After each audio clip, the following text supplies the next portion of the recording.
नमस्कार मंडळी. ठरलं तर मग या मालिकेच्या पुढील काही भागांमध्ये आपल्याला जबरदस्त असा ट्विस्ट बघायला मिळणार आहे.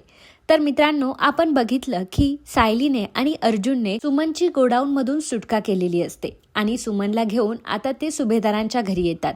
जेव्हा सुमनला घेऊन सायली आणि अर्जुन घरी आलेले असतात तेव्हा सगळ्यांच्या चेहऱ्यावर आपल्याला एक वेगळाच आनंद बघायला मिळतो. सुमनला बघून सगळेजण खूप खुश झालेले असतात, कारण इतक्या दिवस सुमनचा शोध घेत असतात तरी सुद्धा सुमनचा शोध लागलेला नसतो आणि फायनली आता सुमन सगळ्यांसमोर उभी असते, तेही धडधाकट. हे बघून सगळ्यांना खूप आनंद होतो. तर नागराजच्या आणि प्रियाच्या तोंडचं पाणी मात्र पळालेलं असतं. सुमनला बघून आता ते दोघंही खूप घाबरत असतात. त्यावेळी प्रिया ही नागराजजवळच उभी असते. नागराजला ती म्हणत असते की काका, ही सुमन कशी काय इथे आली? आता आपलं काय होणार? आता सुमन आपलं नाव सांगणार, आता काय करायचं आपण? त्यावेळी नागराज म्हणतो की तू गप्प बस ग, असं काही होणार नाही. मला माहिती आहे सुमन काही तोंड उघडणार नाही सगळ्यांसमोर. असं म्हणतच नागराज आता सुमनजवळ जातो. सुमनला म्हणतो की सुमन, अगं तू कुठे होतीस? तुला कळतंय का मला तुझी किती काळजी वाटत होती? अगं एक दिवस सुद्धा मी धड जेवलेलो नाहीये. मला तुझी किती काळजी वाटत होती सुमन. तू कुठे होतीस? तुला त्या मैपतच्या गुंडांनीच डांबून ठेवलं होतं ना, मला माहिती आहे. पण तू ठीक आहेस ना सुमन? असं म्हणून तो सुमनला जवळ घेत असतो मुद्दाम. तर सुमनला आता एवढा राग येतो की हा माझा नवरा असा कसा काय वागू शकतो? म्हणजे याने मला एवढे दिवस डांबून ठेवलं, या सगळ्या गोष्टी याने घडवून आणल्या आणि आता एवढा साळसूतपणाचा मानतोय. अर्जुनला ही गोष्ट अजिबात सहन झालेली नसते, कारण अर्जुन आणि सायलीला आधीच माहीत असतं की नागराज काकानेच सुमन काकूला डांबून ठेवलं होतं, तिला किडनॅप केलं होतं. अर्जुनला आता अजिबात राग आवरत नाही आणि अर्जुन जोरात नागराजच्या कानाखाली ठेवून देतो. आता हे बघून सर्वजण घरातले शॉक होतात. पूर्ण आजी म्हणत असते की अरे अर्जुन काय करतोय? नागराज काकांच्या कानाखाली तू का मारलीस? आणि ते तुझ्यापेक्षा मोठे आहेत, हे सुभेदारांचे संस्कार नाहीयेत. तू नागराजला का मारतोयस? पण देखील म्हणते की हो अर्जुन, तुला हे वागणं अजिबात शोभत नाहीये. तू असं का मारलंस त्यांना? त्यावेळी सायली सुद्धा सेम अर्जुनला बोलते की अहो तुम्ही का मारताय? तुम्ही उगाच तुमचे हात का खराब करून घेताय ह्या माणसाला मारून? मग प्रतिमा म्हणते की अगं सायली काय झालंय? एवढा का तुम्ही नागराजवर काट खाताय? मग आता अर्जुन सांगतो की कारण सुमन काकूला ज्याने किडनॅप केलं होतं तो नागराज काकाचा होता. नागराज काकाने सुमनला डांबून ठेवलं होतं. हे ऐकल्यावर सगळ्यांना खूप मोठा धक्का बसतो. सुमन आता तिच्या तोंडाने सांगते की हो, मला यांनीच डांबून ठेवलं होतं, यांनी मला किडनॅप केलं होतं आणि मला मारण्याची धमकी सुद्धा हेच देत होते. हे ऐकल्यावर सगळ्यांना प्रचंड मोठा धक्का बसलेला असतो. आता रविराज स्वतःहून पुढे येतो आणि 2 कानाखाली नागराजच्या अजून लावतो. नागराजला तो म्हणतो की नागराज, मला कधी वाटलं नव्हतं तू ह्या थराला जाशील. मला माहित होतं की माझा भाऊ थोडा नादान आहे, परंतु एवढा नादान आहे याचा मी कधीच विचार केला नव्हता. अरे सुमन सारख्या एवढ्या चांगल्या बायकोला तुला सांभाळता आलं नाही तर तू तिला किडनॅप करायला निघाला. अरे काय केलं होतं सुमनने एवढं? एवढी तुला चांगली बायको घेतली, तिने सगळ्या गोष्टी तुझ्या आत्तापर्यंत पोटात घातल्या असतील आणि त्या बाईला तू डांबून ठेवलं होतं. तुला लाज तरी वाटली का असं वागायला? असं खूप काही आता रविराज बोलत असतो.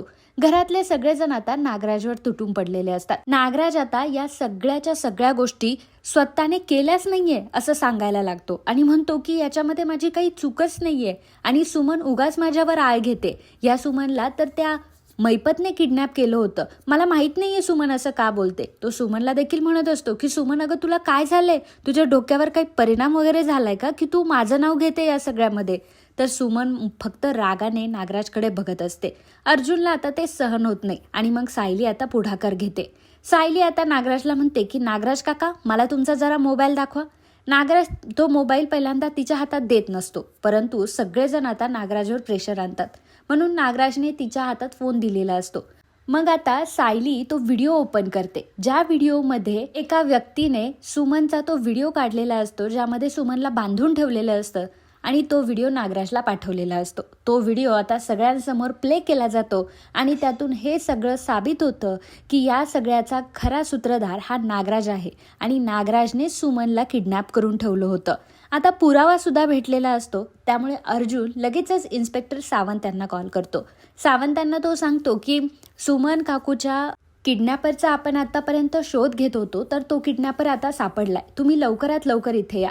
पोलीस तिथे आलेले असतात आणि पोलीस आता नागराजला घेऊन तिथून निघून जातात. पोलिसांनी नागराजला जेल केलेली असते. नागराज आता जेलमध्ये गेलेला असतो.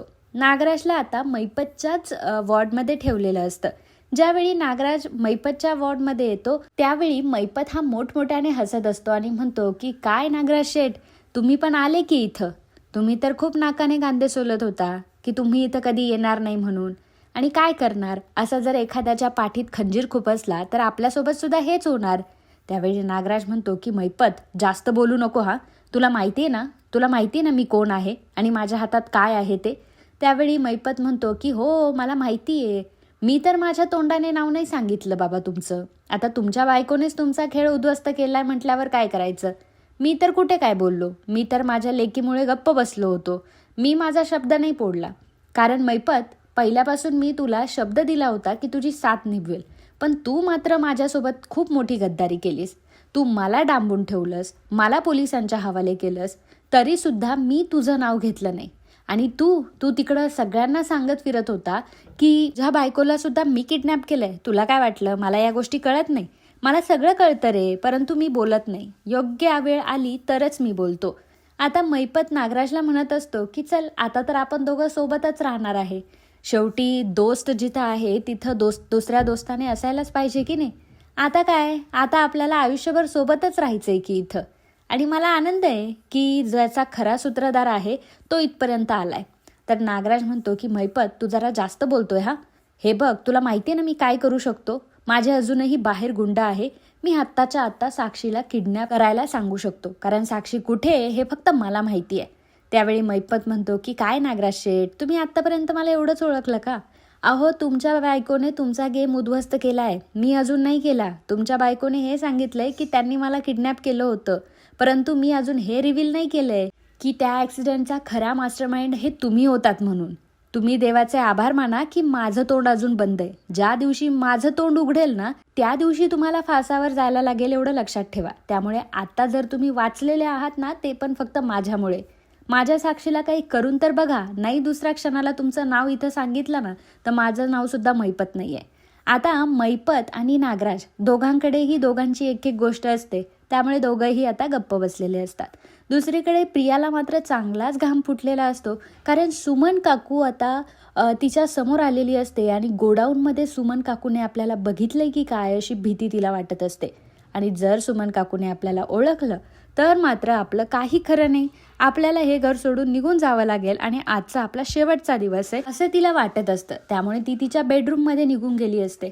तर खाली मात्र सुमनला चक्कर येत असते, कारण तिने खूप दिवसांपासून काही खाल्लेलंही नसतं आणि तिला अशक्तपणा आलेला असतो. अश्विन तिला चेक करत असतो आणि घरातला जो फर्स्ट एडचा बॉक्स आहे तो तन्वीला आणायला सांगत असतो. तर प्रिया मात्र खाली येतच नसते. अश्विन म्हणत असतो की तन्वी, अगं तो फर्स्ट एडचा बॉक्स घेऊन ये, मला जरा मेडिसिन हव्या आहेत. पण तन्वी काही खालीच येत नसते, कारण तिला भीती वाटत असते की जर मी सुमन काकूच्या पुढे गेले तर सुमन काकू माझं नाव सांगणार. पण अश्विन खूप हाका मारत असतो, त्यामुळे आता प्रियाला खाली यावंच लागतं. आणि प्रिया त्या मेडिसिनचा बॉक्स घेऊन आलेली असते. अश्विन तिला सांगतो की जा पाण्याचा ग्लास घेऊन ये. ती पाण्याचा ग्लास घेऊन येते, परंतु तिचे हात थरथरत असतात आणि सुमनच्या अंगावर थोडंसं पाणी सांडलेलं असतं. ते बघून सुमन आता डायरेक्टली तन्वीचा हात धरते आणि ज्यावेळी तन्वीचा हात धरते, प्रियाचा हात धरते, तेव्हा मात्र प्रिया अजून जास्त घाबरते. तिला वाटतं की झालं, आपण आता संपलो, म्हणजे याचा अर्थ सुमन काकू आता आपल्याला बोलणार असं तिला वाटायला लागतं. परंतु सुमन काकू तन्वीला काहीच बोललेली नसते. ती तन्वीला म्हणते की अगं तन्वी बाळा, तू एवढी का घाबरतीयस? तेव्हा तन्वी म्हणते की नाही ग काकू, मी खूप तुझी काळजी करत होते आणि आता तुला असं बघते ना मला खरंच खूप बरं वाटतंय. एक मंदिर नसेल की मी जिथं पूजा नसेल केली अगं तुझ्यासाठी. खरंच तू इथे आली आहेस ना, मला खूप बरं वाटतंय. त्यावेळी सुमन म्हणते की अगं काळजी करू नको, मी आता आली आहे ना, त्यामुळे तू आता सुटकेचा श्वास घे. असं म्हटल्यानंतर कुठेतरी तन्वीला बरं वाटतं की सुमन काकूने आपल्याला गोडाऊनमध्ये पाहिलंच नव्हतं. तिने फक्त नागराजला तिथे पाहिलं होतं, मला पाहिलं नव्हतं. म्हणून आता तरी या घरातलं माझं स्थान कोणी हलवू शकत नाही. त्यामुळे प्रिया मनोमन खुश असते. तर मित्रांनो, तुम्हाला आजचा हा ट्विस्ट एपिसोड कसा वाटला हे आम्हाला कमेंटद्वारे नक्कीच कळवा. आणि पुढचा ट्विस्ट एपिसोड तुम्हाला कोणत्या मालिकेवर हवा आहे हे आम्हाला कमेंट बॉक्समध्ये लिहून पाठवा. धन्यवाद.